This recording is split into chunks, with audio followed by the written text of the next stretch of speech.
Hi hello. അപ്പോൾ M J വേൾഡിലേക്ക് വീണ്ടും സ്വാഗതം ചെയ്യുകയാണ്. അപ്പോൾ ഇന്ന് നമ്മളൊരു ഹെൽത്തി ആയിട്ടുള്ളൊരു ജ്യൂസ് ഉണ്ടാക്കുന്നത് എങ്ങനെയാണെന്ന് നമുക്ക് നോക്കാം. അതായത് മുള്ളാത്തക്കയാണ് നമ്മൾ ഇന്ന് എടുത്തിരിക്കുന്നത്. എല്ലാവർക്കും അറിയാവുന്ന ഒരു ഫ്രൂട്ടാണ്. അപ്പോൾ ഇത് നമുക്ക് പഴുത്തത് നമുക്ക് ജ്യൂസായിട്ടല്ലാതെയും നമുക്ക് കഴിക്കാൻ പറ്റുന്നതാണ്. ഇപ്പം ഞാൻ ജ്യൂസാക്കിയാണ് കഴിക്കുന്നത്. അതെങ്ങനെയാണെന്ന് ഞാൻ നിങ്ങളെ കാണിച്ചു തരാം. അപ്പോൾ ഇത് ഒരുപാട് ഗുണങ്ങളുള്ള ഒരു ഫ്രൂട്ടാണ്. അതായത് നമ്മൾ ക്യാൻസർ എന്ന രോഗത്തിനെ ഒരു പരിധി വരെ ഇതിനെ തടയാൻ കഴിയുന്ന ഒരു ഫ്രൂട്ടാണ് എന്നാണ് നമ്മളിതിനെ അറിയപ്പെടുന്നത് തന്നെ. പക്ഷേ ഇത് നമ്മൾ കഴിക്കുമ്പോൾ ചെറിയൊരു പുളിയൊക്കെ ഉണ്ട്. പക്ഷെ അതൊന്നും വലിയ പുളിയൊന്നുമല്ല. ഇതൊക്കെ നമുക്ക് കഴിക്കാൻ പറ്റുന്ന ഒരു രുചി, ഒരു പുളിരസമേ ഉള്ളൂ. പക്ഷേ ഇത് നല്ല പഴുത്തത് നല്ല ടേസ്റ്റാണ്. അപ്പോൾ നമ്മൾ ഈ ജ്യൂസ് ഉണ്ടാക്കുന്നത് എങ്ങനെയാണെന്ന് നോക്കിയാലോ. അപ്പോൾ നിങ്ങൾ എൻ്റെ ചാനൽ ആദ്യമായിട്ടാണ് കാണുന്നതെങ്കിൽ സപ്പോർട്ട് ചെയ്യാനും സബ്സ്ക്രൈബ് ചെയ്യാനും മറക്കരുത്. അപ്പോൾ പുതിയ പുതിയ വീഡിയോസ് വരുമ്പോൾ നിങ്ങൾക്ക് കാണാൻ പറ്റുന്നതായിരിക്കും. അപ്പോൾ നമ്മളിപ്പോൾ എടുത്തിരിക്കുന്ന ആത്തയ്ക്ക, അതായത് മുള്ളാത്തയ്ക്ക എന്നാണ് ഇവിടേക്ക് അറിയപ്പെടുന്നത്.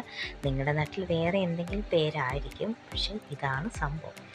അപ്പോൾ ഇതിനകത്ത് ചെറിയ വിത്തുകളുണ്ട്, അതായത് അതിൻ്റെ അരിയുണ്ട്. അപ്പോൾ അത് നമ്മൾ നീക്കം ചെയ്യുകയാണ്.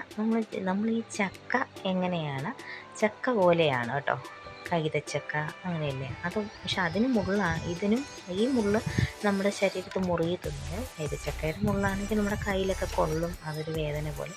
ഇതങ്ങനെയല്ല കേട്ടോ. അപ്പോൾ നമ്മളിത് എടുത്തിട്ട് നമ്മളിതിൻ്റെ പുറം തൊലി നമ്മൾ ഒരു ലേശം നല്ലതുപോലെ കട്ട് ചെയ്ത് കളയുകയാണ്. അപ്പോൾ ഇതിച്ചിരി നല്ലതുപോലെ പഴുത്തിട്ടുണ്ട്. ചെറിയ ഭാഗമൊക്കെ ഒരു പഴുത്തതിൻ്റെ ഒരു ചെറിയ പൊട്ടലൊക്കെ വന്നിട്ടുണ്ട്. അപ്പോൾ നമ്മൾ അതിൻ്റെ കൂഞ്ഞ് ഭാഗം എന്ന് വെച്ചാൽ അതിൻ്റെ അകത്തെ ഒരു അതുണ്ട്, അത് നമ്മൾ കട്ട് ചെയ്ത് കളയുകയാണ്. കട്ട് ചെയ്തിട്ട് അതിൻ്റെ പുറംതൊലി നമ്മൾ കട്ട് ചെയ്തിട്ട് ഇതിൻ്റെ അരിയെല്ലാം നമ്മൾ എടുത്ത് കളയുകയാണ്. അരി എടുത്ത് കളയുന്നത് വെച്ചാൽ മാറ്റി വയ്ക്കുകയാണ്. അപ്പോൾ അരിയല്ല നമുക്കിതിൻ്റെ വേണ്ടത്, ഇതിൻ്റെ മാംസം എന്ന് വെച്ചാൽ ഇതിൻ്റെ ദശയുള്ള ഭാഗമാണ് നമുക്ക് വേണ്ടത്.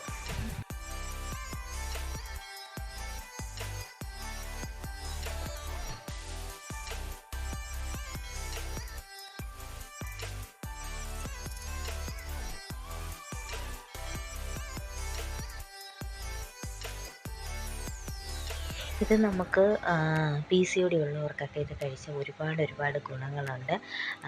അതൊക്കെ അവർക്ക് ഒത്തിരി ശരീരത്തിന് നല്ല ഒരു ഹെൽത്ത് ഉണ്ടാവാൻ വേണ്ടിയിട്ടുള്ള ഒരു ഫ്രൂട്ടും കൂടിയാണ്.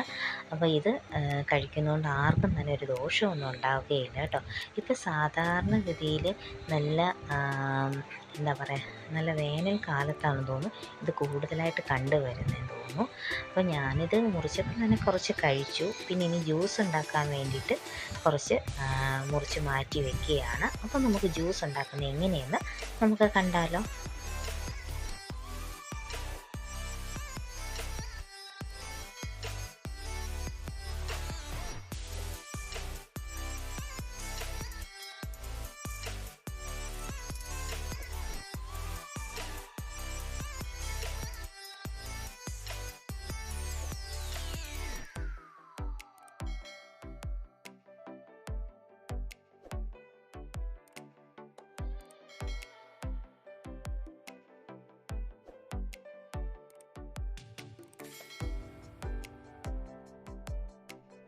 അപ്പോൾ നമ്മൾ ആ ദശയുള്ള ഭാഗം നമ്മൾ എടുത്തിട്ടുണ്ട്.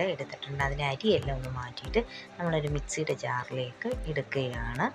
അപ്പം നമ്മൾ അതിലേക്ക് കുറച്ച് തണുത്ത വെള്ളം, ഒരുപാട് വെള്ളമൊന്നും ഒഴിക്കേണ്ട, കുറച്ച് നമുക്കൊരു തിക്നെസ്സായിട്ട് തന്നെ എടുക്കാനും ഒരുപാട് വെള്ളം ചേർക്കാതെ തന്നെ നമുക്ക് ഈ ജ്യൂസ് തയ്യാറാക്കി എടുക്കാം. അപ്പം മിക്സിയിലെടുത്ത് ജസ്റ്റ് ഒന്ന് അരക്കി, ഇതിൽ പഞ്ചസാരയോ കാര്യങ്ങളൊന്നും തന്നെ ചേർക്കണ്ട, നല്ല ടേസ്റ്റ് തന്നെയാണ്. പക്ഷേ ഇത് നമ്മൾ ജ്യൂസ് ഉണ്ടാക്കി തന്നെ ഉടനെ തന്നെ നമ്മളിത് കുടിക്കണം കേട്ടോ. ഒരുപാട് നേരം വൈകാൻ പാടില്ല, അന്നേരം തന്നെ നമ്മളിത് കുടിക്കേണ്ടതാണ്. അപ്പം നമ്മുടെ ജ്യൂസ് റെഡി ആയിട്ടുണ്ട് കേട്ടോ. ശരീരത്തിന് ഒരുപാട് ഗുണങ്ങൾ കിട്ടുന്ന ഒരു ജ്യൂസാണിത്.